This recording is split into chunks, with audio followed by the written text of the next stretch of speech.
when you start to journal, you get into a hypnotic process. When you're in it, it takes you right into that full-blown intuitive space. Once you drop in and you're like pouring out, you are totally in that hypnotic space.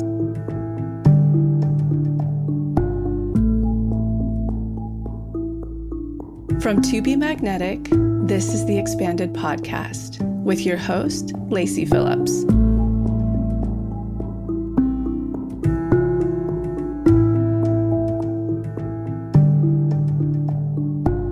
As the leading destination for neural manifestation, we dispel the woo-woo in order to help you create real, tangible results based on neuroplasticity, psychology, epigenetics, and energetics.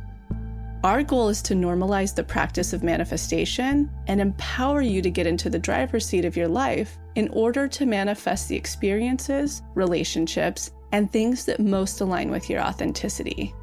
Part of our manifestation process entails expanding past your limiting subconscious beliefs. Therefore, by tuning into this podcast with interviews from experts, thought leaders, spiritual teachers, scientists, and those with neural manifestation success stories, you're starting the process of expanding your subconscious in order to see to believe that anything you desire is possible. And by pressing play, the process begins.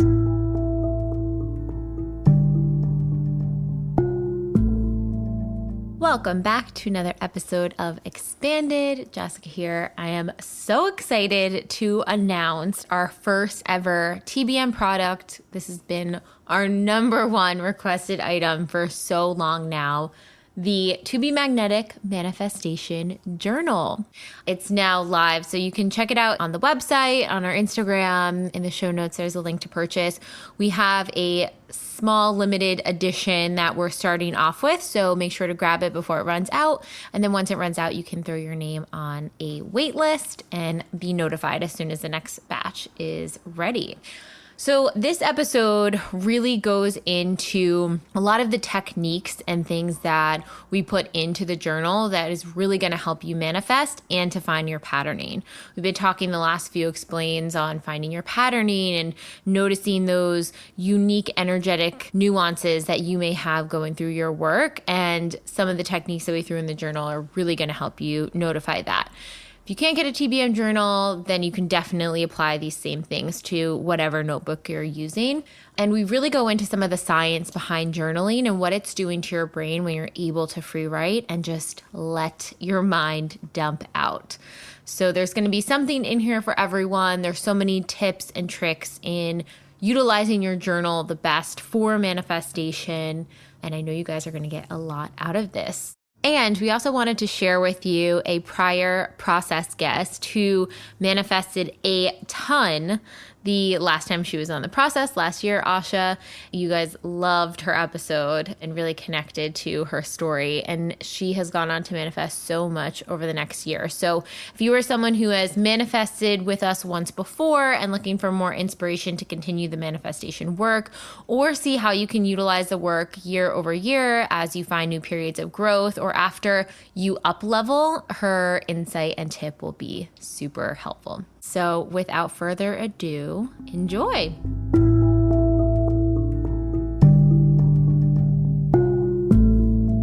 Hi, TBM community. This is Asha Rose, and I am a previous process guest who manifested a dream job during the beginning of the pandemic, weight loss, and my ideal body shape, and just an overall really great feeling of self-worth. My episode is episode 116, that aired back in October 2020.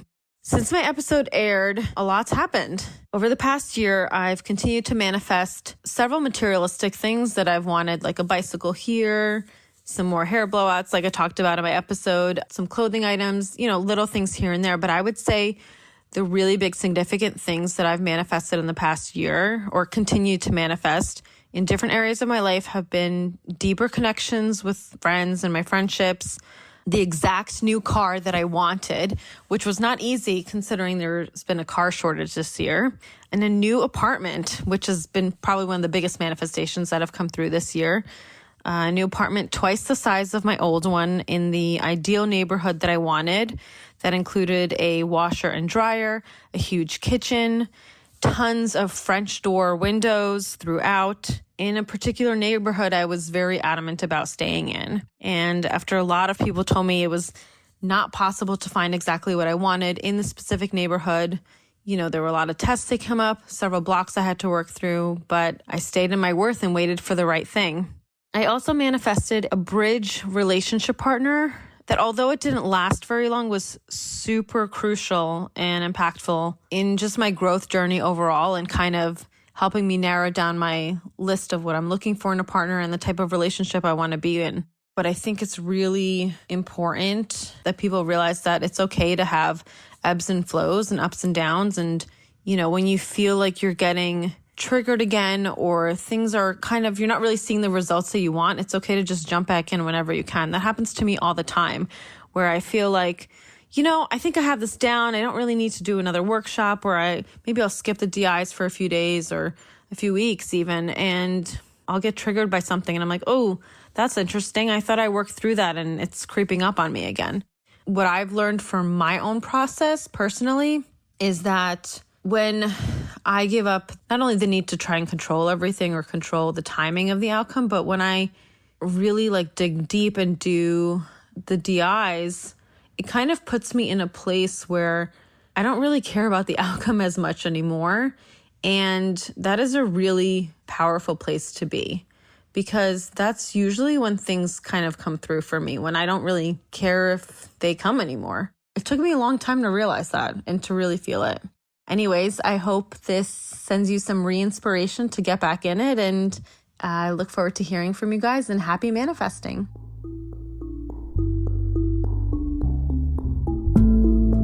All right, on to the episode.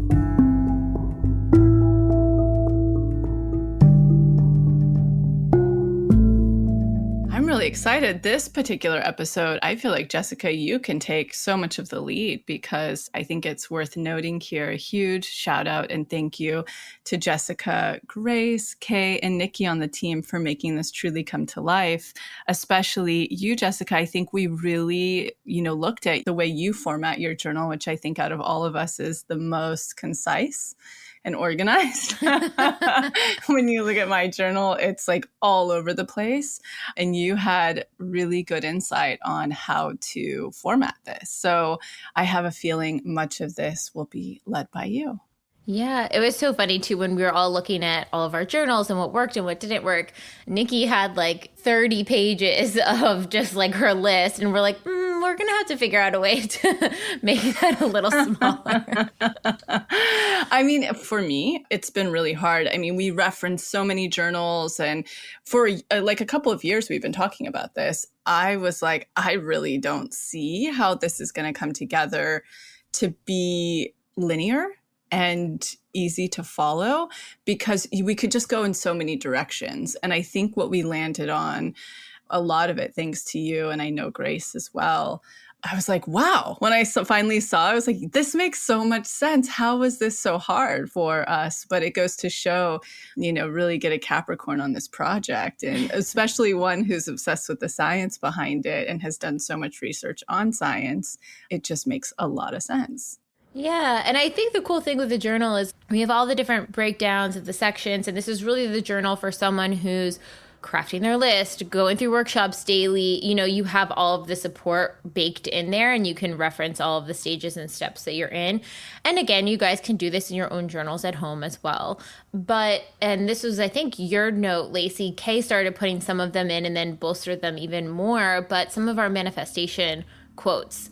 And I think that has been surprisingly so helpful for me as I'm writing. I'll see a little inspirational quote at the bottom that relates to manifestation. And I'm like, oh yeah, okay, cool. And it's that extra piece of accountability or motivation that just makes me want to keep going. So yeah, maybe we can explain for a minute. Since it went live yesterday, you can now buy your journal only for the month of November. So make sure to note that we are closing it down. This first batch is a limited run. You can only get it for the month of November. You can find it in the link below, but let's go ahead and actually tell you what's going on in here. I'll let you kick that off.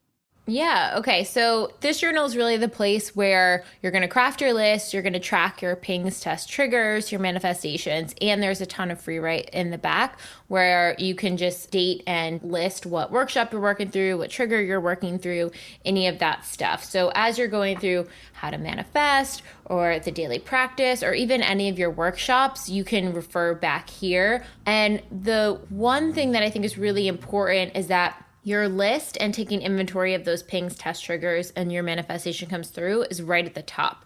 They're easy access to flip between the pages. So you can really see on an everyday basis, just check, okay, reread your list. What do I have on here? Oh yeah, I had that piece on there.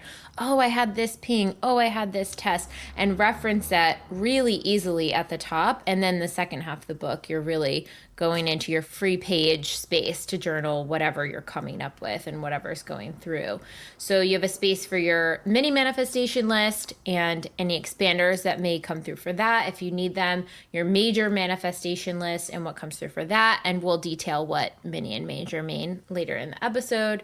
You'll take inventory of your pings, your tests, your triggers. Tests and triggers are in the same list because a trigger is a test. And then you have your opportunity tests as well. So any and all of those you can list out. And then if you want to journal them, let's say through a DI, you do that in your free write section. And then you track all of your manifestations come through, including the very kismet ones that you might not have even had on your list. The one thing that helped me kick off the journaling process, I've now been using mine since we got these about a month ago. And in the very first page, it has "This journal belongs to," like most traditional journals. And of course, I put my name. But beneath that, I went ahead and wrote out my authentic code in detail. And why I wanted the first page was to be like a filtration process through the entire process of journaling, which we will get into in a little bit more detail. But when I start to go through the inventory section, I really come back and I'm like, wait. This, thing I did today, does this even work with my authentic code? Is it one of these 4 things? And when it's not, it's like, good to know. I never need to do that thing again. It really doesn't need to be in my life. So it is like my main filtration for my entire manifestation process right now. My practice is a better word.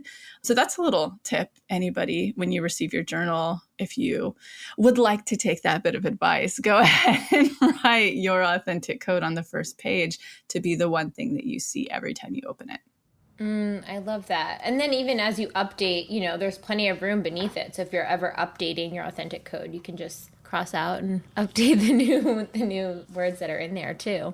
And then we also have a couple of exercises throughout on our free write pages to help you take inventory, figure out your patterning. We have you figure out what you bring to the table, what your strong suits are. So if you're up for a job interview or you're manifesting a partner or you're really just looking for a boost of worthiness, you can refer back to that exercise and that list where you're going to list all the amazing qualities that you have.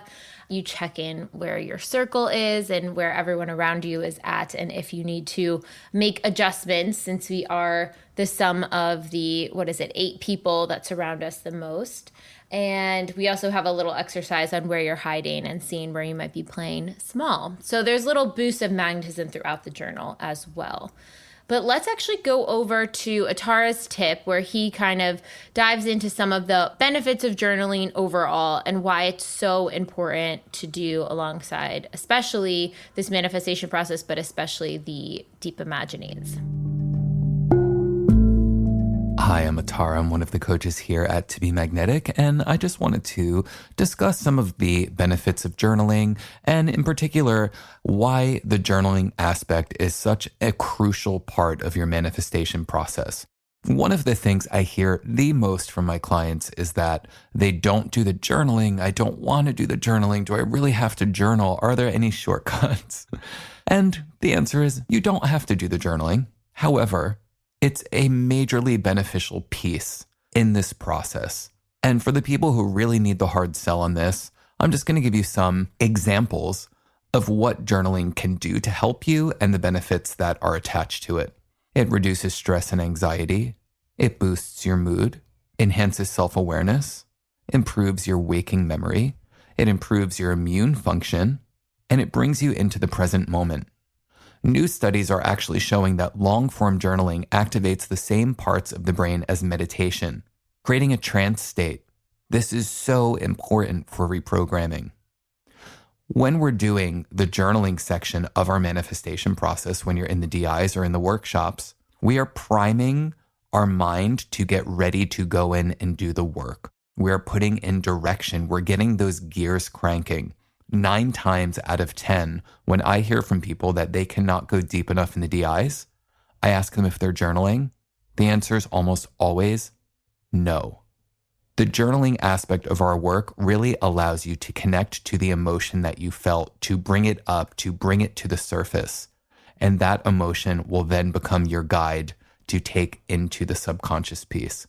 So please do yourself a favor, try doing the journaling for a couple of weeks. Even if it's hard for you, set a timer, 5 minutes, 10 minutes, and see the changes that come along with it. Good luck. So there's so much science obviously behind journaling. One thing that I was actually looking up is I noticed that since your left side of your brain is active when you are physically writing, the right side is open to be creative. So when we talk about journaling before doing, let's say, deep imagining or any of that stuff, we're actually allowing the creative, instinctual, intuitive part of your brain to come forward so you can better understand yourself, the world around you.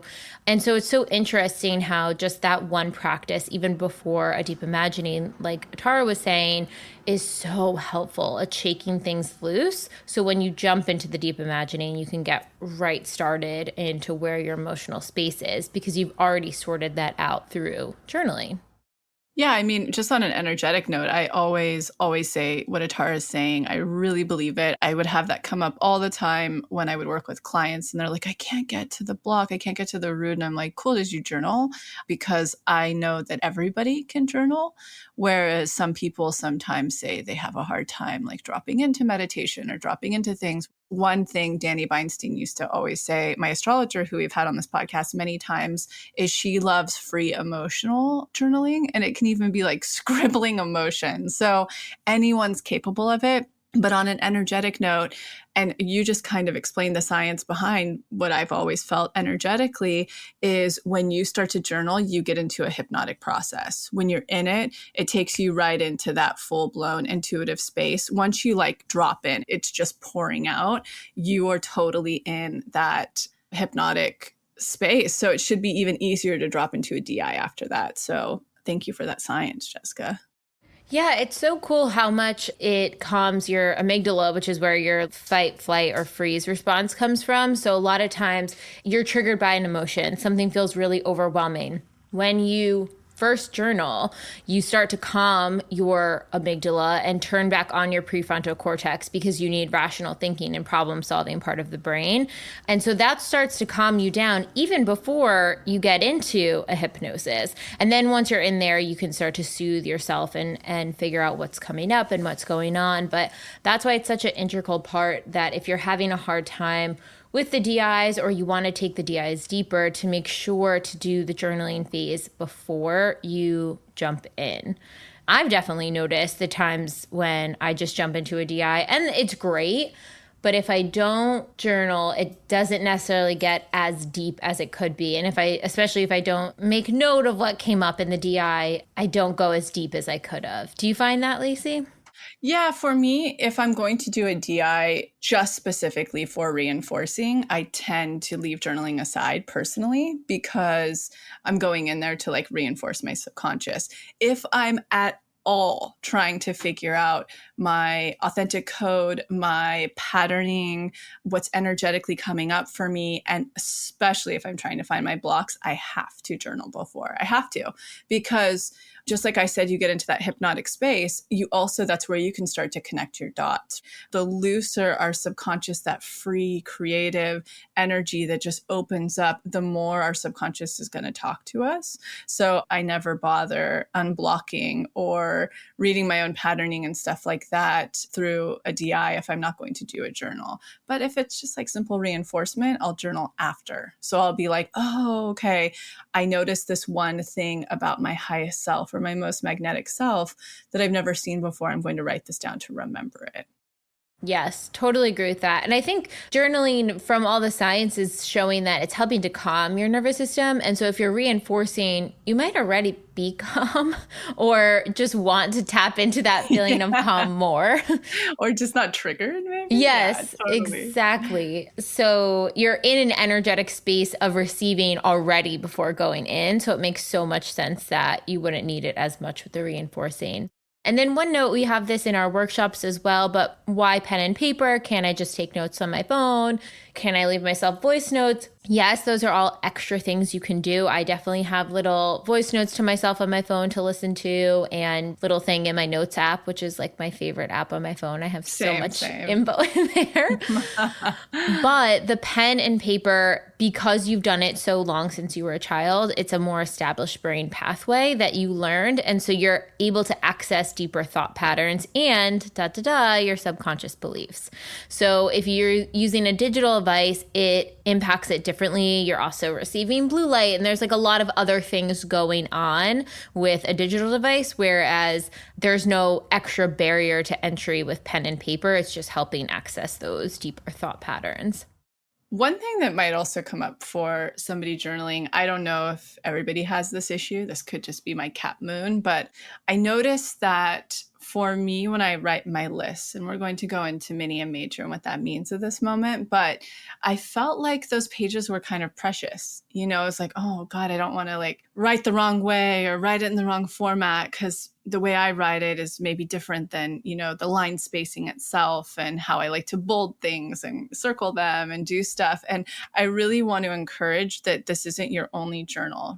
That was something I had to let myself know. I grew up low income and all of that kind of stuff. So I always have that mindfulness. And I was like, wait, this is just this quarter's journal or this little phase of my life, this period. So, and there are multiple pages to write these things on, but I just wanted to have my heart talk to the heart out there that might experience that. Just make it your own when you're on those pages and you're calling in your mini and your major stuff. Do it however you do it. Make it your own. That's what I want to say. Yeah, I love that note too. I kind of think of this journal as like, this is one chapter. And this is where I ran into problems actually. And I'm so happy we have our journal now, because in the past when I'd write lists, I would have a section for lists and I'd leave a couple pages after for new lists, but not enough pages, because then I would go too far in another section and then I didn't have enough there. And I feel like this is the perfect amount of pages to have a couple of major ones, a couple of mini ones, and then what's coming up throughout that whole process. And then you would, get a new journal and have that for that next chapter. So it feels really more seasonal or chapter based, but depending upon when your manifestations come through.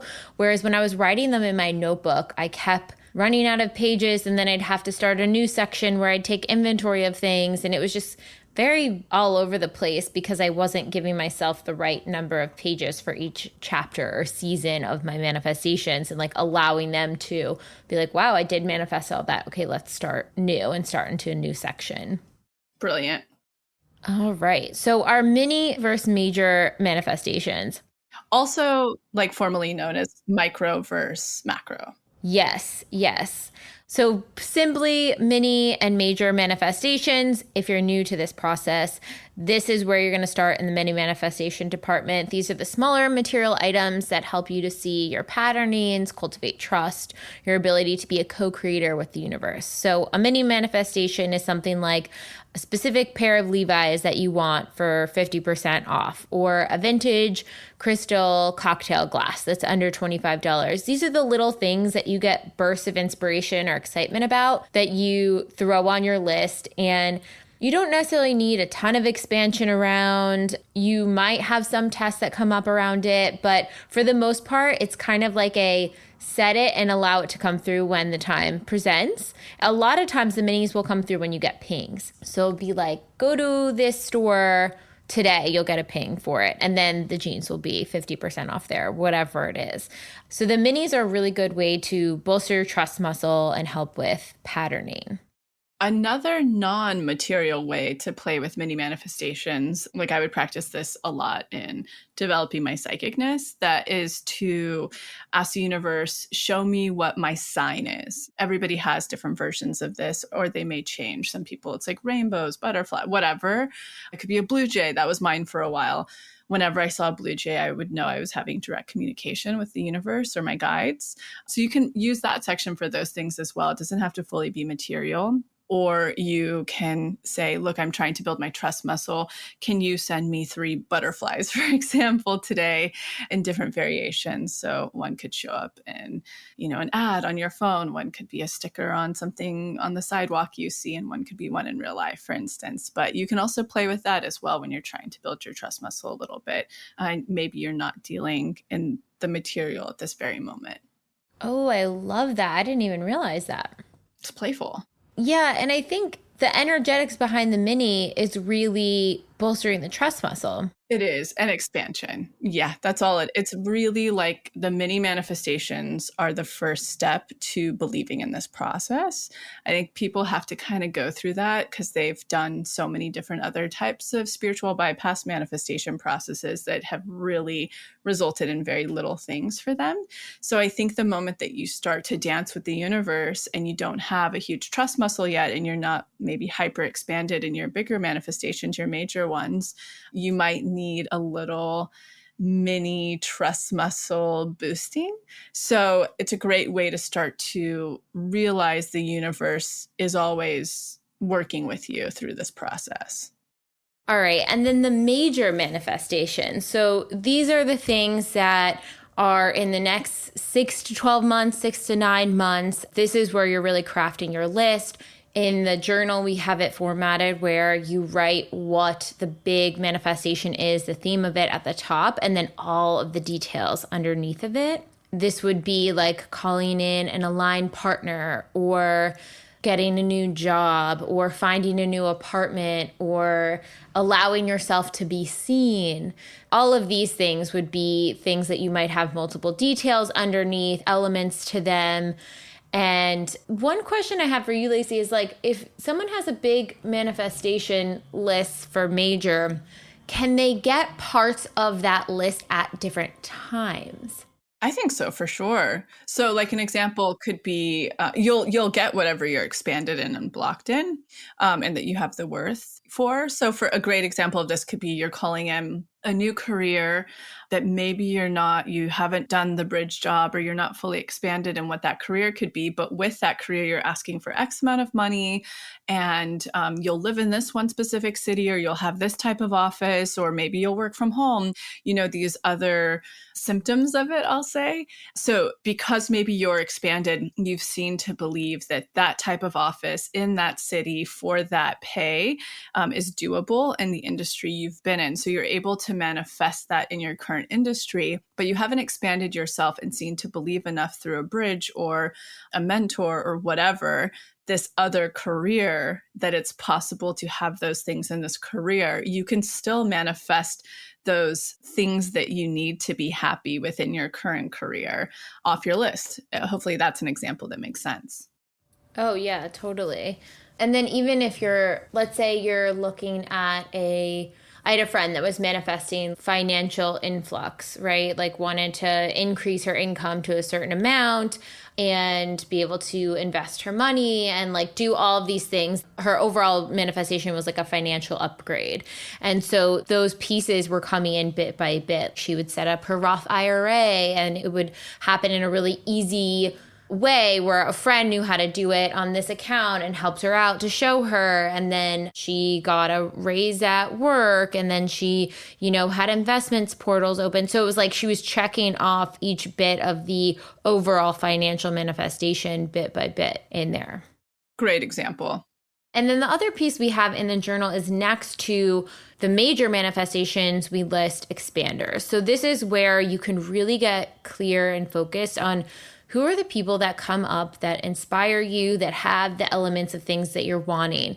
And you can kind of play with it two ways. You can just list out people that have all of the things or one of the main things, or you can get like very specific and say, okay, has a Roth IRA they invest in every year, let's say that's on your list, and I want to open it with ease, you'll look at someone who has that specifically on your part of your list. So you could do it very specifically nitty gritty on each element, or you could do it more broad on there as well. What I love about the expander piece, of course, we wouldn't have a journal that wouldn't have a section for expanders in it. But what I love about it is that I see a lot of people skim over the expander piece. A lot of write-ins will get in if we get them in that are like, I've been doing it for this long, but it's not working. We've had multiple episodes on that in the past. Maybe we can link one of them below. And we're always like, cool, are you expanded and taking action, or are you just unblocking? Because most often than not, it's people that are just unblocking. They're just doing the work, but they're not actually finding expanders. What I find that this piece is in the journal is it's an accountability piece. You have to actually write it down. You have to take the time to go potentially do the DI inside the pathway called expanders, or when you're going through multiple workshops that call for you to bring forward your expanders, you actually have to look and write down, wow, I don't have an expander for this major manifestation I'm calling in, or I don't have 3, because sometimes when our self-worth is low in ratio to what we're calling in, like we haven't ever had that, or we've never seen it in our life before that's possible. Say, I'll take my example, growing up in a certain dynamic, I never had seen the type of life that I live in LA to be possible. It took me over 16 years now to find enough expanders in LA to show my subconscious brain that that's possible. So when you have lower self-worth in ratio, or you've never seen to believe what your soul is craving and desiring,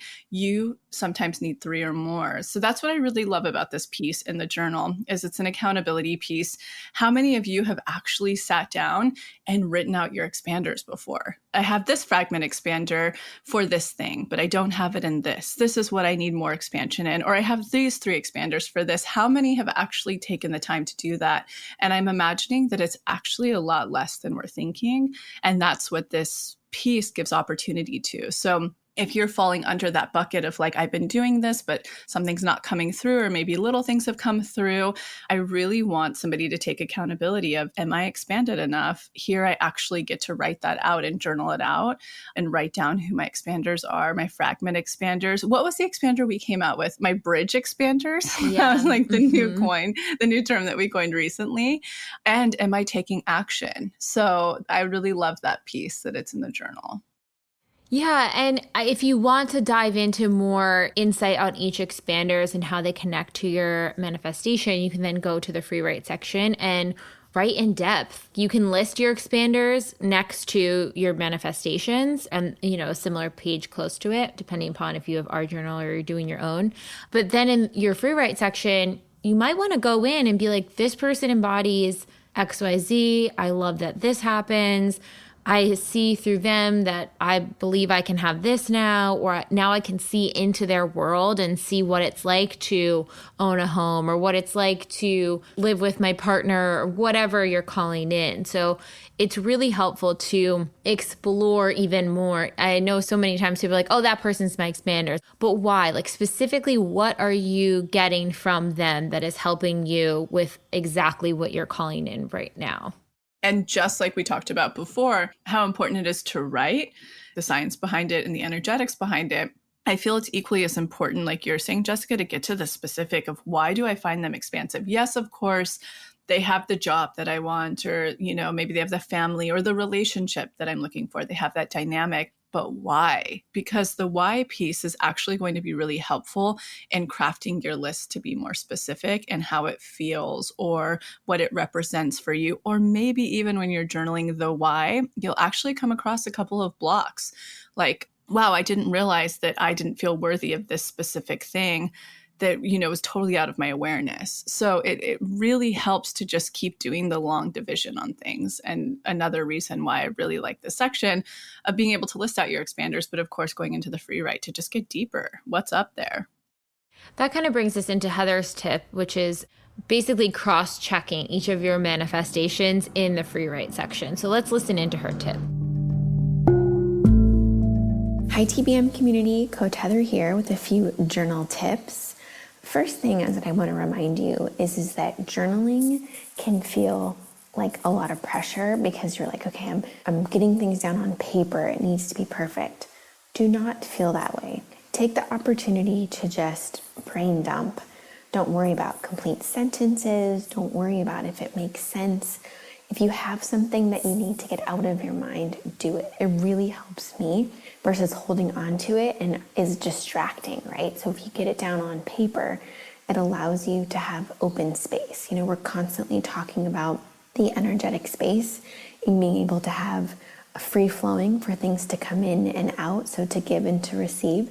So being able to get your thoughts, being able to get triggers, tests, manifestations that are come through, your patterning out on paper allows for more space for you to be able to receive, but also to give. Another thing that I want to say is that when you are journaling your manifestation list, it's really important that you do get it down because it allows you, A, to see, is this something I really want? And B, to see if it came in. Now, I don't want you to get super caught up on your exact item coming in.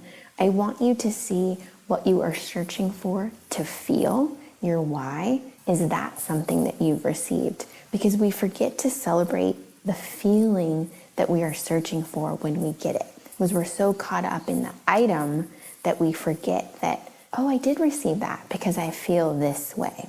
So my tip to you is when you are creating your manifestation list, whether that's micro or macro, I want you to write it down in 3 columns. Now, you can either categorize it, meaning if it's a partner, if it's a job, if it's a home, you can do it like that, or keep your manifestation list all in one section. It's up to you on how you best receive information.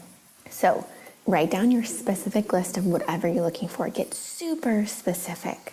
Right next to it in the next column, I want you to write out why you want this, why you want it, and how will this item, this thing that you're calling in, how will it make you feel, right? So now we've got the specifics, and we have your why and how it's going to make you feel. In the next column, I want you to write how this item is connected to your authentic code. And those are the 4 words, give or take a little, on what makes you feel whole and authentic. The reason why I have you do that is so that you can see if it doesn't fit, if the thing that you're calling in doesn't fit your authentic code. I want you then to journal, why do I want this? Is this for outside validation? Is this for an ego boost? If I have this, is this going to give me a false sense of self-worth? Or is this filling a hole, which is actually lack mentality? So being able to see that on paper allows you to see, is what you're calling in truly something that you want? Because think about this, if you haven't received it in quite some time, now remember, we can't actually dictate on when something's going to come in. But if it hasn't come in a while, I want you to go back to your list and I want you to look to see, is it not coming in because this isn't authentic? It's my ego. It's for a false sense of self-worth. Or is this because I'm trying to fill a hole, which is lack mentality? Now, the most crucial part about this is that if you see that the feeling that you're searching for is connected to your authentic code, the specific item you're looking for is no longer that important. Because if the item comes in a little bit different than what you wrote down, but the feeling is there and it's in line with your authentic code, that is a true manifestation. And these are the ways that we can celebrate and not get so caught up in feeling like, is this a test? I don't know if this is right for me because it's not the exact item. I want you to focus on your why. I want you to focus on how it's going to make you feel. And I want you to focus on how it's connected to your authentic code, because it's going to allow for so much more freedom to see that things are flowing in a way that you didn't expect, because now you've released control. Happy manifesting. Yeah, so I think Heather kind of goes into looking at your manifestation through the lens of why do you want each of the things that you're desiring? What does it bring you? And then does this thing align with your authentic code? So she has this great concept of making 3 different columns in your free write section of just really evaluating each aspect of your list and making sure it aligns. You can write all of this out, or you can do it. I do like a mental note when I'm writing it and I really think of it. And then maybe I'll put like a little bullet point next to the part on the list. I'll say like, this helps me do this.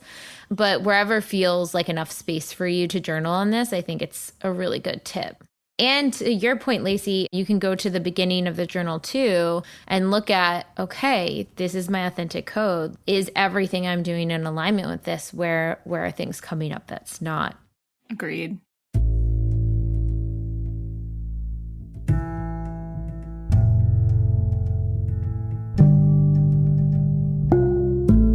So I'm quickly interrupting this episode to invite you, if you're ready to start your manifestation journey, or if anything you've heard in our manifestation episodes has piqued your interest to begin. We have a la carte workshops in everything from the basics bundle, which is what we recommend to everyone who starts. It's the formula that actually teaches you how to manifest, unblocked inner child, and unblocked shadow. We also have a la carte workshops on love and money. But the real gem is the Pathway membership because it encompasses every single workshop we have. It's a year-long membership with full access to the few a la carte offerings we have and exclusive workshops not available anywhere else, such as the daily practice, which is what everybody in the Pathway uses, hopefully at least 3 times a week to daily, in order to truly create the new neural pathways that one needs in order to manifest, and houses the library of our deep imaginings, which is our unique hypnosis process that allows you to get into your subconscious and overwrite those old neural pathways, creating the new ones. You can use our special code, EXPANDED, all caps, EXPANDED, to receive $20 off your first a la carte workshop purchase or $20 off your first month of the Pathway.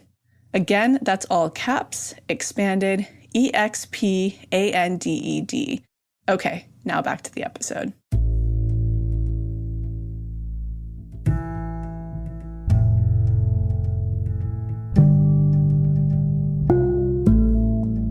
One energetic that comes up a lot when people are crafting lists is this idea of realistic versus unrealistic. You know, you've given an example of how when you were waitressing and wanted your dream home in Malibu with a infinity pool and sauna and all of these things, but you were so far from having that because you weren't unblocked and expanded at the time. How can people start to really understand what is realistic versus not realistic? Well, what I want to say on that is I still think it behooves people to write that down. So here's the deal. I'll use actually that exact example you give, even though it might feel really superficial. There must be shadow there because I'm blushing thinking of what I'm about to say. But I used to call that in, right, while I was waitressing, making $300 a week sometimes. And so far from that and no expansion around it. Like I said, it's taken me years and years in LA to find that expansion. Other people, it could take a very short time just being around the right kind of people. And then you're like, wow, this is reality in my life. However, I think it's really beneficial to write those things down. Going back to Heather's tip, though, getting into the authenticness. Why are we desiring it? Because what's so funny when we talk about this, I now have my home in Topanga that we're putting in our like cedar dipping pool and our sauna. You know what I mean? So I obviously wanted those luxuries of life because I'm a big spa-y, wellness-y type of person. However, it looks very different now than what I desired in the past. And if I would have really gotten truthful with myself in the past at that time, it was coming from a very non-centered place. I wanted to be famous and have this crazy acting career and all of these crazy things that completely were out of alignment with my true authentic desires. But however, I've gone to manifest many of the things I desired, but they're truly authentic to who I am today. So all of this, I'm going to unpack all of this to say that I think it actually behooves you to call in those major manifestations, even if they're so far away from you. Don't let it take up a whole page, but let it, call it in a section to start writing down that process, and know that that's going to come to you when you are expanded enough. Again, look how long it's taken me to expand into that, and that your worth is in alignment with it. So there's that piece. I think that it still is totally fun to call in these really, really big things, but noting that it is a major manifestation, like major, and you better start filling up that expander page to back it up, if you really want to manifest those things, as well as the action you're going to need to take to align with them through unblocking and through taking aligned action. So I totally am a proponent of writing those down somewhere. I still have all of my journals from since I think I was 18. And so it's so fun to go through them and be like, whoa, I can't believe this list I wrote in 2010. And I have all of it now in my very own authentic way. However, whatever you're trying to manifest in the near future, even if it's major, again, you have to be realistic about your expansion around it and your aligned action and how unblocked you are. Those three things have to be in motion. And so again, this is why I find journals, whether you're using ours or your own, to be really, really important to do the long division on it. Just like Heather said, cross-check each of your manifestations, get down to the desire. Any desire is acceptable. It's totally acceptable. Everybody here by now should know that I have a very loosey-goosey relationship with ego. I think ego, if we didn't have an ego, we would be dead because we wouldn't do things, we wouldn't have fear, right? We would walk into the street, no problem with a car coming. So ego is very beneficial in a lot of ways. However, many of us are here to experience egoic things in this lifetime. So I don't believe in the whole, you have to be fully detached and Buddhist to be enlightened. So I just want to make that little note. But when it comes time to manifestation, I believe that the whole point of this is to get into your authentic, whole, worthy self. That's what you're doing, dancing with the universe. That's why the universe is supporting, to get back to that full, authentic you. And you start to find that through your authentic code. So cross-checking your desires through your authentic code why you're calling in these manifestations is a really beautiful place to free write that and get to the bottom of it. And then when you get down there, I kind of use that example of Amanda, our coach Amanda, which I was actually sending her a video recently of the exact workshop that she said this, I think back in 2016 or 2017. It was this tiny workshop I had at an Airbnb in Brooklyn, like a circle. And she was there and she talked even then when she was still a client and friend that she was calling in this partner. And when she realized she had put on it English and red hair. And when she got down to the bottom of it, she realized that that's what her brain associates with funny. She just wants somebody with a good sense of humor. So getting to the bottom of what you're calling in and why, and does it align with your authentic code, is fantastic. Even if it seems humongous, outlandish, so big, it's such a good starting point that's rooted right in that space, that authentic self space that you are going to dance with the universe from. So already you're not going into the rut lane. You're going in straight up into the manifestation lane, like a realistic manifestation lane. So nothing is too big to be calling in if it aligns with your authentic self, if it aligns with your authentic code. The desires, you've got this. It just, some of them might be very big that you have to expand and pull your self-worth up into through, unblocking aligned action and expansion. And I think one big important thing to note, because I can just see everybody being putting their big, huge manifestations on and 9 months down the line being it hasn't come through yet. When you're putting these massive things on that don't feel realistic to right now, it just means you need a bit of bridging in between to fill up that space. So that's why we say for the major ones to list something that feels realistic in the next 6 to 9 months, 6 to 12 months, so you can start trusting the universe. So you can start trusting this process. So you can believe that something will come through, because a lot of times people are brand new to this stuff. They haven't had a mini manifestation or a major come through, and then they put on the mega mansion home and they're like, oh, it's just not coming through. It's like, well, yes, you have tons of expanding and blocking to get there, but you also have to cultivate that trust muscle. And part of doing that is calling in things in the interim while you're waiting for that big thing to come through. Like for me, one big manifestation that I know will happen one day, but it's all about the timing, is building and creating my own home. I used to like have blueprints of houses when I was a kid and draw them. I always knew I wanted to custom do a home. But I know I can feel I'm not expanded or unblocked enough for that stage yet.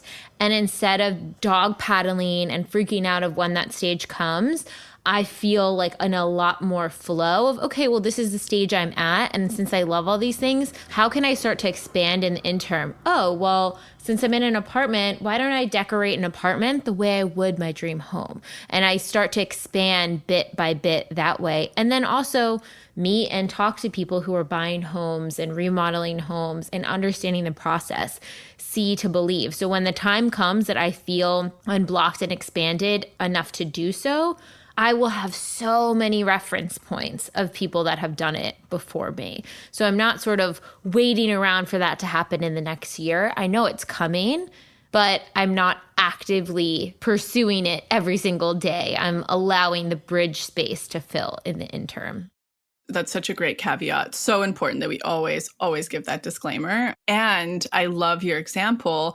And just to kind of validate that even deeper is, I think Amanda Chantel-Bacon, who we had on recently, is a really beautiful example. You know, I had a very small time that I worked with her in Moon Juice, literally as one of my expanders, not knowing what I wanted to do in business yet, and knowing that I was totally pivoting out of acting. And so I supported her, you know, for a small amount of time. And I remember going to her home in Venice, and she was one of my very first expanders, aside from this interior designer named Frances Merrill that I also interned for a small brief time. They were the two first women that ever showed me, oh my gosh, okay, I could be a mom and still have a career that I love as well. And I could be creative and do it in my own way. And not only that, I remember seeing Amanda's home and I'm like, I've always loved design. And, you know, she's done such a great job with this place. It was my first true seeing to believe a woman in wellness, beating to her own drum as a mom with impeccable taste, that all of that is totally possible. And so I just want to, you know, share that now 10 years later, I have my own version of that.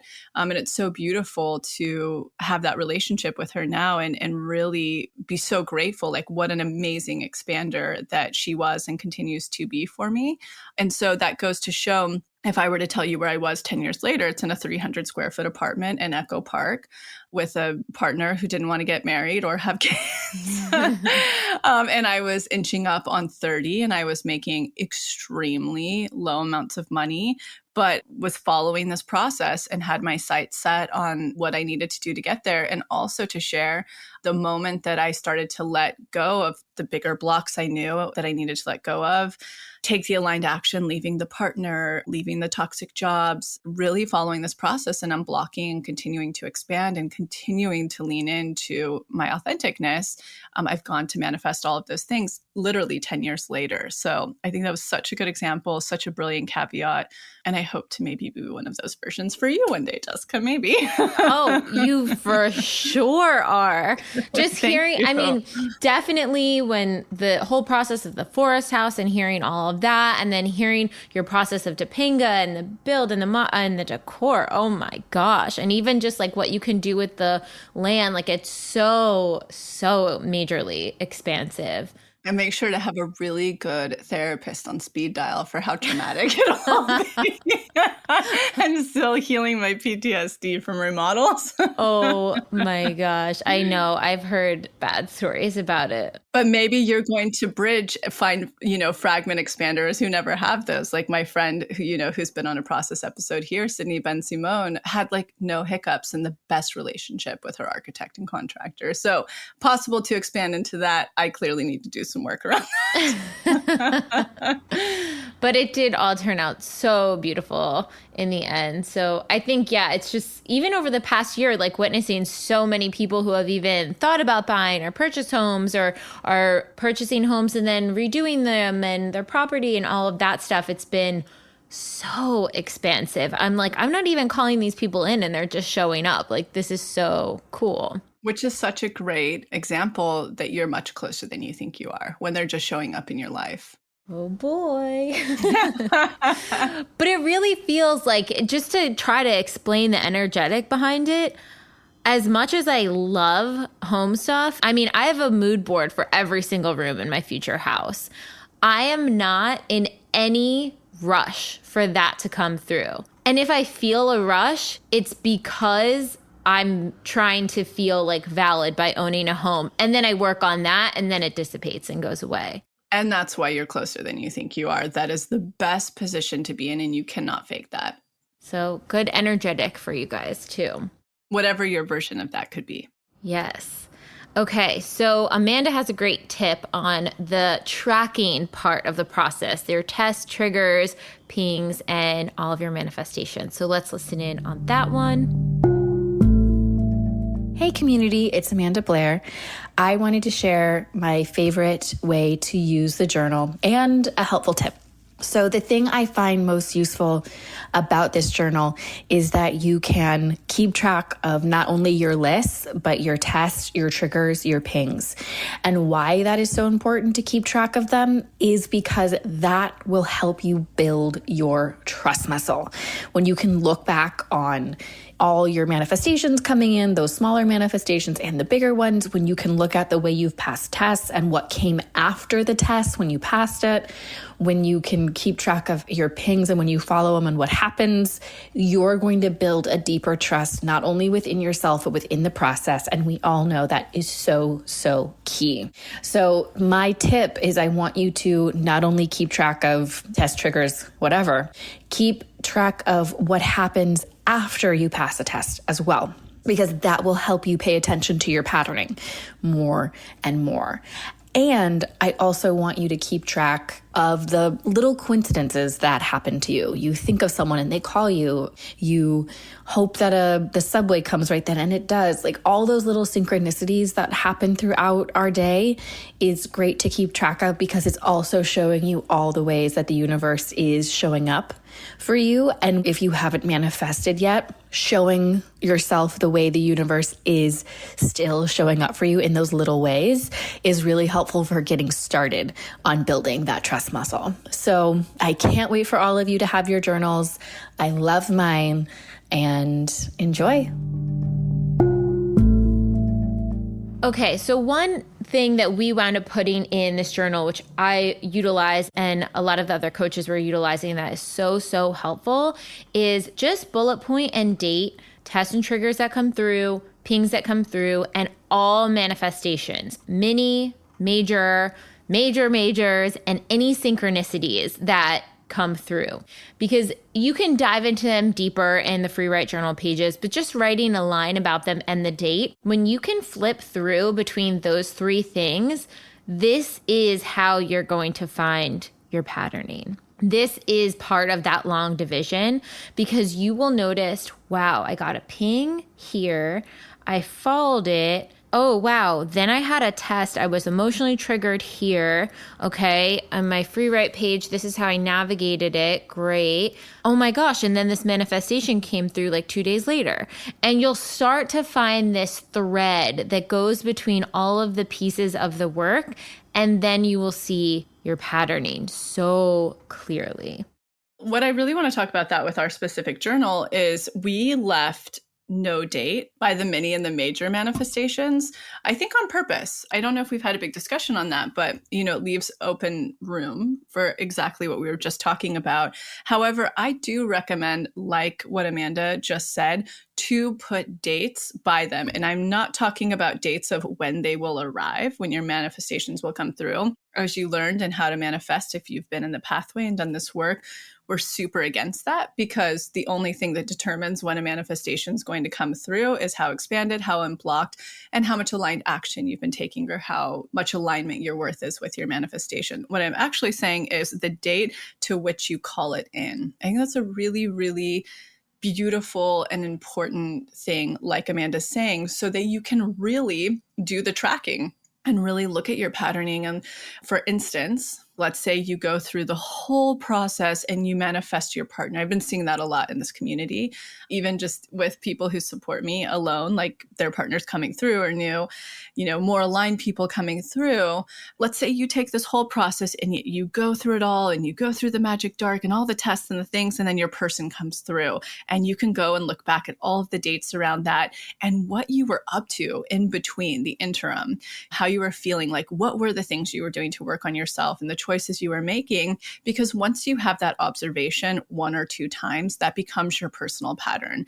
A great example of that is, I'll share today. I'll share what's going on today, as I shared with Jessica.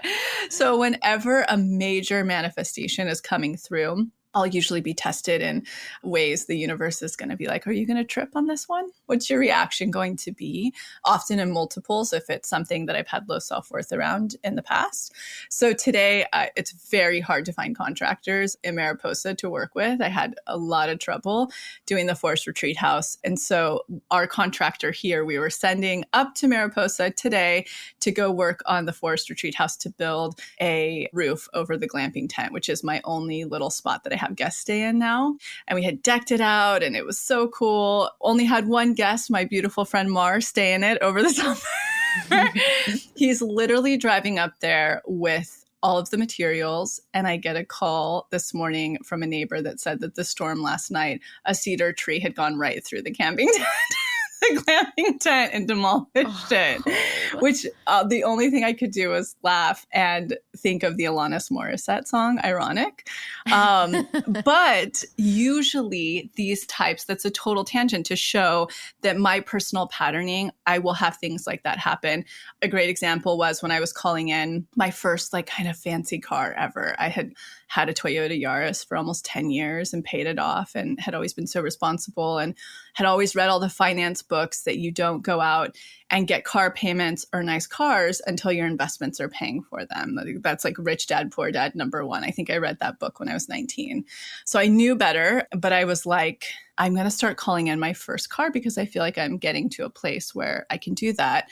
And I really wanted that Audi e-tron was like my thing. I was like, I've always loved that hatchback. It was the thing I want. And so there was this moment where I had been calling it in, and I had my Yaris paid off, and I was like, oh, I've really nailed this whole finance thing down.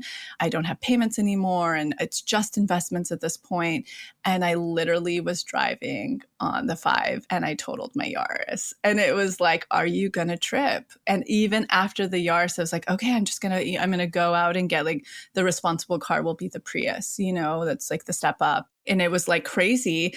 I didn't trip. I didn't have a reaction, and I did the work around it. And then the settlement that I got from the Yaris ended up being the perfect down payment for the e-tron to bring me back down to what my payments would have been for the Prius. So it's really funny when these things happen, but I can look at all of those dates. I can look at what was going on in between. I can look at my personal patterning because I have the date written down next to them, and I've jogged all of that down. I can literally go back and spider web it all. And I really invite everybody to do that as you're developing your trust muscle. You're moving from beginner, novice up to complete expert on your own manifestation process. I think that tip is really sound from Amanda. Ooh, I love that. And I think what's cool about that is you were open to doing the Prius. You weren't like, I have to do the Prius because it's the only thing I can, blah, blah, blah. You were like, okay, you know what? I can just do this, and whatever happens, happens. And you were open to the option of the Prius without being in that sort of dog paddling panic energy. And then when that settlement came through, it was like, okay, cool. You pass this test. You have enough to get the manifestation that you were wanting. Completely. And I just want to really nod my head to all the Prius drivers out there, because for many, many years of my life, was like, that's the coolest car on the planet. I wanted one so bad while I was driving the Yaris. So I want to make sure that you guys know that that is such a cool car. But completely, I think that's really, really important to note. I think we even have that in the Rock Bottom workshop. It's like, how are you going to be in your grace in these moments? We talked about that recently on 2 explains ago. And I just think it's so valuable and it's so important to know your patterning. It's so funny. I want to share this story, but it's about my mom. Sorry, Mom, you're going to have a little, it's just the energetics are too perfect. A similar story with a car, but it's just that same patterning I think would be helpful. She really wanted to upgrade to an SUV. She had the Prius. She had the Prius for years and years and years. Like, this thing was like, she got it the beginning days of Prius, and she really wanted to upgrade to an SUV, and she was doing all the savings and all the stuff. And one of her things that she's going through and healing is lack mentality and like having money for things, but scared to spend it. And so she really wanted the RAV4 Eco one, which is like, better for the environment and all of this stuff, because that's really important to her because she had the Prius before. So we're driving to the airport and the Prius gets smashed from behind, but we were safe. Everything was okay. And she was like, okay, well, whatever we have to do, we'll figure it out. And she stayed, even though she freaked out a little bit during the car accident, she stayed in her grace. She wasn't, freaking out. How am I going to pay for this? How is insurance going to cover it? Blah, blah, blah, blah. Spiraling out and all these things. She's like, well, we'll figure it out. And what wound up happening is the money she got back from it, she was like, you know what? I can afford the SUV now. I think this was a sign that I should just pull the trigger and get the car that I've been wanting for a long time. This is the universe saying, like, enough with this old Prius that you've had for, a decade. Like, let's get the car that you really want. And she jumped off that cliff, which was spending, maybe more than she was comfortable spending. And she got her car. She got her dream car after it. And my question is, how magnetic was she after? Oh, extremely. Yeah. She was getting like random bill, whatever things back in the mail to recoup for this. And like different portals were opening and was rewarded for that through work bonuses or whatever it was. So it's so interesting seeing she jumped off that cliff. She said, no, you know what? I'm worth this car now. I don't need to be in fear or lack in this situation. And I can spend the money that I have smartly on this. I love that. P.S. I'm so happy that happened. And when we say like she was magnetic after, it's because she also, like, all the energetics were perfect for her to push through her like last little fear and get the car that she wants. And so that creates that magnetism, which we just had, in an episode. What was that episode titled? The Explained. How to see results. Exactly, which we'll link below. So if you're curious what we're talking about there, you can click on that to hear more. So one, way that you guys can start to decipher this is when you are tracking all of those things, you will start to see these patterns naturally. You'll see, I'm calling in this SUV car and, oh no, I was almost at my full savings to put the down payment on, and then I got in a car accident. Okay, rock bottom, test trigger. But then, okay, manifestation tracker, I jumped off the cliff and trusted that I could go in it. And so when you look back at it, you're like, oh, when I'm not afraid to spend money I have, this is her particular patterning, she's rewarded. So next time she's calling in something else, she can look back and say, wow, when I'm not afraid to spend money on things that I know I have, I'm rewarded. Cool, let me use that same pattern again. Thanks for breaking that down, Jessica, because that's exactly right. Exactly. It's so exciting when you find patterns. I know. It's honestly the best thing ever. I could talk about it nonstop. I think we've been talking about it so much lately because it really makes you your own energy and pattern reader for manifestation. It really, really helps you not perfect the process, but perfect your process, understand your process to just enhance and make this work faster and better for you along the way.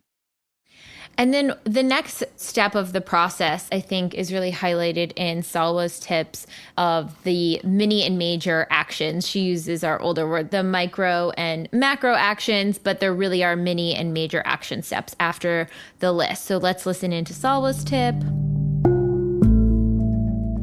Hi everyone, TBM Coach Salwa here, and in celebration of our journal launch, I want to share some journaling tips.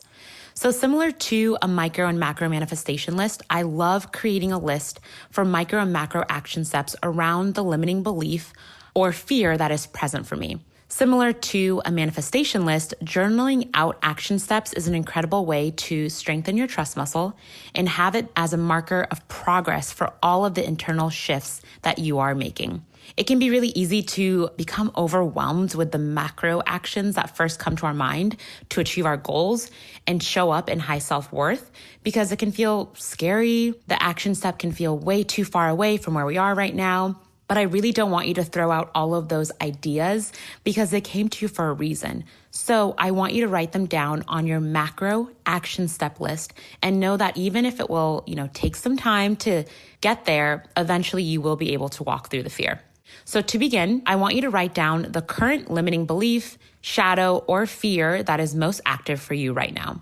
For example, maybe you are working through the safety of being seen and using your voice. From there, I want you to think about the macro and micro action steps you want to take to integrate this fear. Micro action steps are things that you can begin to do immediately or within a week or two, and macro action steps will vary a little bit, but think about it between 3+ months. So some examples of micro action steps around the fear of being seen could be number 1.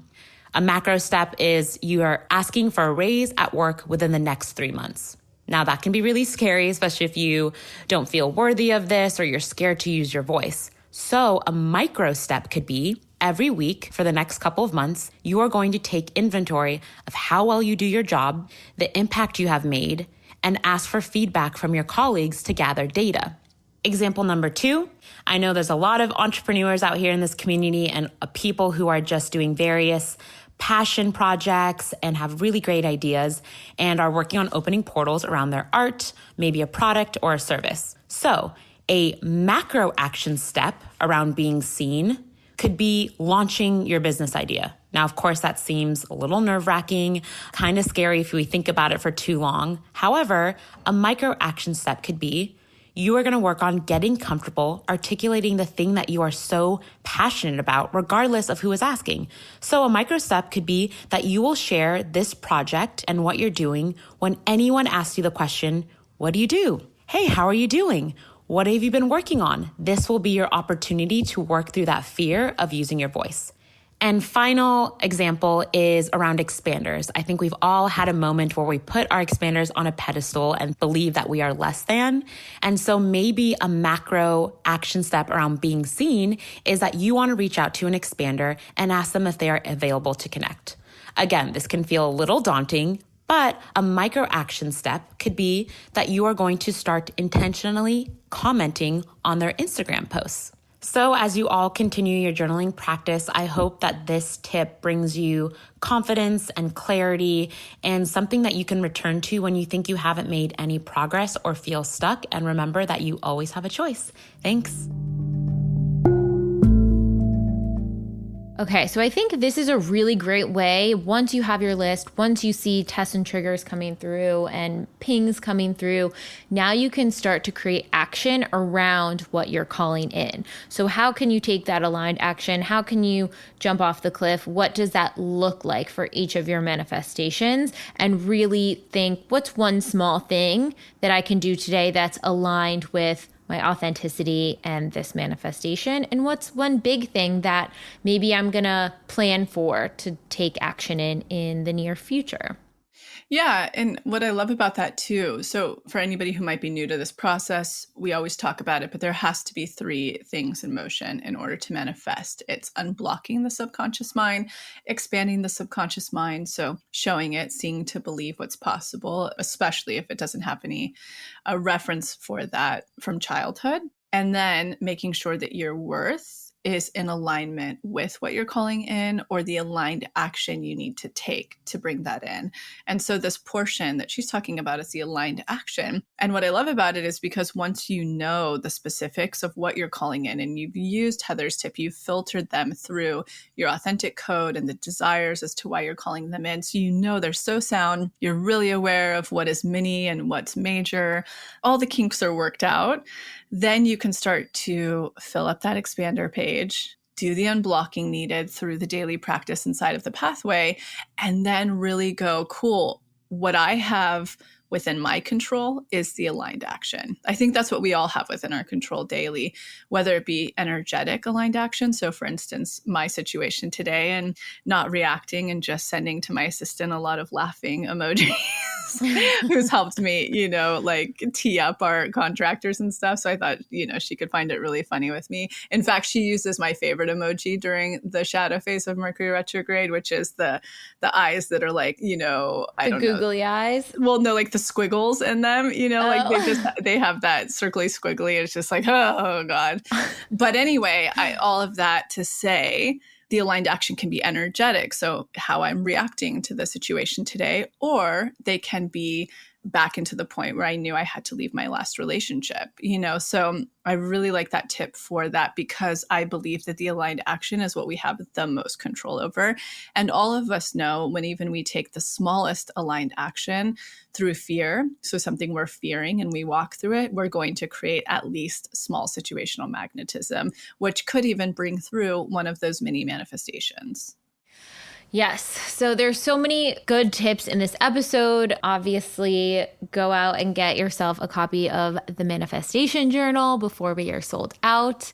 The journal will only be available this month for the very first batch. It will sell out very quickly. We know that from the flower remedies we put out. And then there will be a wait list for the next batch of printing. We're just really assessing how much we should have inventory-wise at all times. So there you go. But the other really fun piece, if you want to use your journal or this journal, I think our journal will be incredibly beneficial. We are going to be doing another manifestation challenge this December, like we do yearly, to really get us completely prepared to connect with our manifestations in the new year.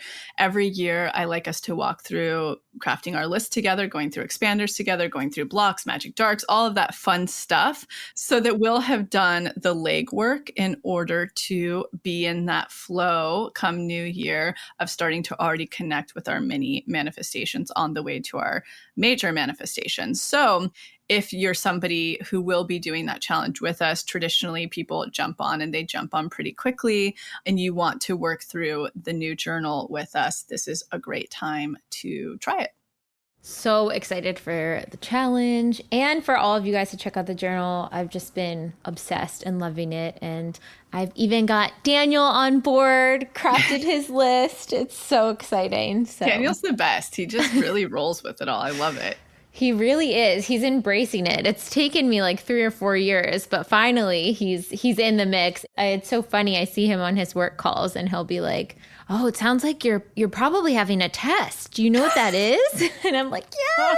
That's so awesome. That makes my heart explode with happiness. Yes, so good. So we will see you guys next week. Thanks for tuning in, and be sure to check out all of the details for the journal in the show notes. Take care. Bye.